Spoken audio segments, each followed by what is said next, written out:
서울 지역 특히 이제 아파트, 아파트뿐만 아니라 단독주택, 다세대주택 연립까지 다 포함시켰을 때 대표적인 상품이 이제 아파트이기 때문에 아파트에 관련된 내용을 좀 말씀드릴 거고요. 거기 이제 통계까지 한번 제가 준비를 좀 해봤습니다.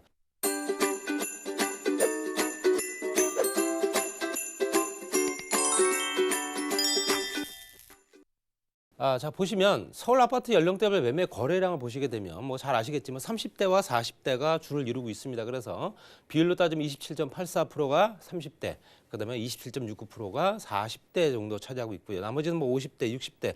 결론적으로는 너무 어린 친구들 20대 이하는 사실상 부모님이 의존할 수밖에 없는 상황이기 때문에 자력으로 주택을 구입한다기 좀 어려운 얘기고요.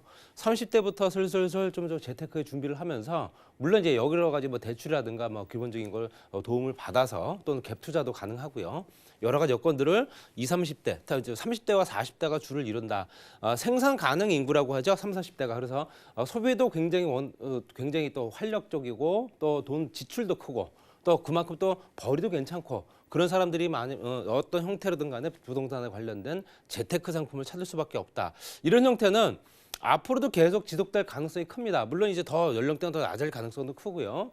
실제적으로 50대가 넘어가게 되면 이제는 그때부터 좀 정리를 하는 시기이기 때문에 새롭게 주택을 취득하기보다는 정말로 좋은 지역에 편안하게 거주를 하길 원할 테죠. 여러 가지 여건들이 이제 안정적인 삶을 찾기 위한 또 노령층, 또 적극적으로 정말 공격적으로 투자할 수 있는 30, 40대 연령대가 과연 얼마나 또 그 지역을 찾아주느냐에 따라 다르겠죠. 어느 지역이든 간에 30, 40대가 주를 이루지만 그래도 집중되는 지역이 있을 겁니다. 그런 지역들이 바로 투자처다. 이렇게 보시면 될 것 같고요. 자, 30, 40대의 아파트 선호 지역 한번 봤습니다. 전체적으로 이제 붉은색 라인이 30대고요. 그다음에 잘 보이실지 모르겠지만 검정색 라인이 40대입니다. 그렇다면 30대는 강서구, 마포구, 영등포구, 동작구, 성동구 이렇게 투자를 좀 많이 한 비율로 나타났고요. 40대 같은 경우는 양천구, 그다음에 서초구, 강남, 송파, 강남 상구 다 포함시키고요. 거기에 또 요즘에 굉장히 뜨거워지고 있는 광진구까지 이렇게 형태로 보시게 되면 거의 한강변을 중심으로 한 현재 아파트 단지다 보시면 될 것 같습니다. 공통점이 그거죠. 거의 다 한강변을 다 끼고 있습니다. 그렇기 때문에 강 조망을 이용한 어떤 투자 가치 또는 현재 어떤 메리트 또 나중에 어떤 가격 경쟁력이 높아질 수 있는 충분한 여력 이런 것들도 충분히 강변을 중심으로 해서 이루어진다라고 보시면 될 것 같습니다. 그래서 여러 가지 여건들이 이제 강변을 중심으로 해서 투자처를 찾아야 되는 것은 맞다라는 얘기가 다시 한번 말씀드릴 수 있고요. 자, 주택을 구입하는 목적은 뭐냐? 당연컨대 투자죠. 38.11%가 투자입니다. 그리고 직장, 학교 등 이전 때문에 24% 정도 차지하고 있고요. 평형대로 이동을 하는 경우도 있습니다. 그것도 24%. 예전만큼은 아니지만 그래도 현재 평형대로 좀 큰 평수로 이동하는 어떤 수요도 분명히 존재한다 보시면 될 것 같고요. 기타가 12.66%.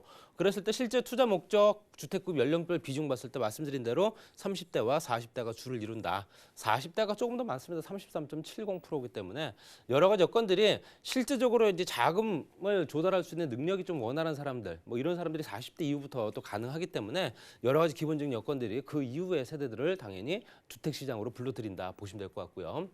자, 통계를 보시겠습니다. 실제적으로 월간의 매매 전세시장 동향은 2019년도 11월 달까지 기준을 봤습니다. 작년 말까지 봤다고 보시면 될 것 같고요. 그랬을 때 작년 말 같은 경우는 실제적으로 매매 거래가 활발했고 가격 상승 여력이 충분했죠. 그렇기 때문에 당연히 현재 매매 전망 같은 경우도 현재 100을 넘은 상태입니다. 100을 넘어서 높게 형성되고 있는 상태고요.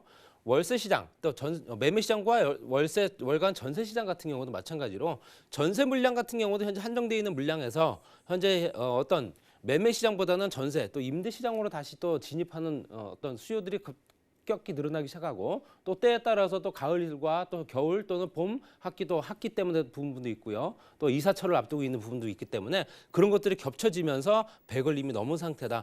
전세 가격은 당분간 계속 오르지 않을까 이렇게 말씀드리고 싶고요. 자, 월간 아파트 매매 전세 가격 동향 보시더라도 실제적으로 변동률은 1.07%입니다. 1.07%가 2019년도 10월 달까지 현재 기준을 잡은 거고요. 물론 현재는 그렇지는 않습니다만 그랬을 때 1.07% 가격 지수는 102.9까지 올라갔습니다. 그리고 월간 아파트 전세 가격 같은 경우도 0.38 실제적으로 굉장히 많이 오른 걸 보실 수 있습니다. 보시면 현재 하락을 했다가 다시 수직으로 올라가는 걸 보실 수 있기 때문에 여러 가지 여건들이 현재 그래프가 보여지는 거죠. 그래프 상에 나타나는 부분이 대부분 다 가격과 연결되는 거기 때문에 그런 부분도 앞으로도 이제 말씀드린 대로 매매 시장은 약간 주춤할 테지만 그래도 현재 임대 시장은 더욱더 커질 가능성이 크다 보셔야 되고요. 주간 매매 전세 시장 같은 경우도 실제적으로 주간 시장입니다. 주간 시장의 매매와 전세를 좀 나타내는 건데요. 이거는 2020년도 1월 달까지 기준을 잡았습니다. 그렇기 때문에 최근의 통계고요. 그랬을 때 매수 우위, 실제적으로 매매 거래가 이제 작년 12월 16일 날 나왔던 발표 때문에 좀 꺾인 건 사실이고요. 꺾였다가 다시 하락선에서 다시 조정이 되면서 평행선을 유지하는 걸 보실 수 있습니다. 그렇기 때문에 이미 매물들은 걷어들여졌고 거래될 만한 것들은 다 거래가 된 상태입니다. 그렇기 때문에 당연히 아래로 떨어졌다가 다시 그 상태가 유지가 된다 보시면 될 것 같고요. 그 상태 유지되다가 다시 또 올라갈 가능성도 크다. 그렇지만 주간 전세 시장 같은 경우는 계속 오르고 있습니다. 전세 수급, 전세 거래량도 늘어날 수밖에 없는 상황이고요. 저 매매 시장에 진입하지 못한 사람들이 다시 전세 시장으로 현재 진입을 한다. 이렇게 보시면 될 것 같습니다. 그래서 전세값은 다시 말씀드리지만 당분간 오를 가능성이 크다 보셔야 되고요. 주간 아파트 같은 경우도 매매 시장 같은 경우도 말씀드린 대로 이건 주간이지 아까도 월간 말씀드렸고요. 주간에는 이제 2020년도 1월 달까지 봤을 때 이상하게도 변동률은 0.15%까지 올랐습니다.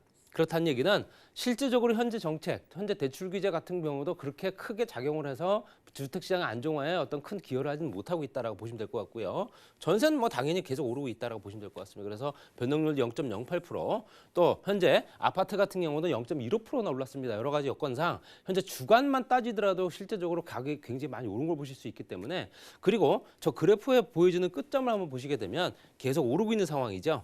그렇기 때문에 당연히 우상향으로 계속 오를 수밖에 없는 시장 조건이 만들어졌다 보셔야 됩니다. 평균 주택 가격을 보시더라도 말씀드린 대로 현재 실제적으로 4억 원 기준으로 봤을 때도 4억 원 기준에서 출발을 해서 현재까지 2019년도 1월 달까지 딱 보니까요. 2009년도 10년 전과 딱 비교를 하니까요. 4억 원 평균 가격 4억 원 기준으로 했을 때 거의 7억까지 간 걸 보실 수 있습니다. 그렇기 때문에 이건 평균 가격입니다. 실제로 전체적인 다 평균이기 때문에 어느 지역을 해당 지역을 얘기를 하는 게 아니다 보시면 될 것 같고요. 그래서 또 전세 가격도 마찬가지로 같이 오른 상태.